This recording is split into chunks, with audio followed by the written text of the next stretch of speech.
నాయనా ఏమి నాయనా?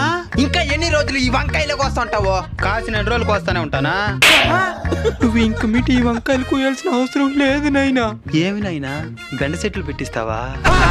ఇంకో 4 ఏళ్లలో నేను ఇంజనీర్ అయిపోతాను. అప్పుడు నీకు ఈ కష్టాలే లేకుండా చేస్తాను. ఇంటర్మీడియట్ పాస్ అయిపోయినా బాగానే ఉండదు.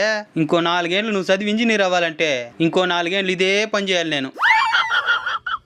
మాట్లాడింది చాలు, వచ్చి వంకాయలు కోయి. నేనేమన్నా కోయలేను అనుకుంటావా? ఎత్తరాకుంటావా? ఫస్ట్ దీని పెరుకు రా.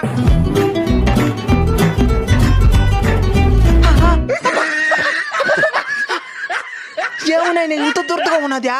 వ్యవసాయం అంటే ఈజీ అనుకునేవా? నువ్వు ఈ పని చేయలేవు నాయనా, శ్రద్ధగా చదువుకో. అయితే మంచి ఇంజనీరింగ్ కాలేజీలో జాయిన్ చేపి. అల్లుడు, నీకు తెలిసింది ఏదైనా ఉంటే చెప్పేమే. ఎన్ స్క్వేర్ ఎడ్యుకేషనల్ కన్సల్టెన్సీ సర్వీస్ అనే ఒకటి ఉంది మామ. దాదాపు 14 సంవత్సరాల అనుభవంతో బెంగళూరు, చెన్నైలోని టాప్ యూనివర్సిటీస్ లో మంచి ఇంజనీరింగ్ సీట్ వచ్చేలాగా చేస్తారు. ఇంటర్మీడియట్ లో మనోడికి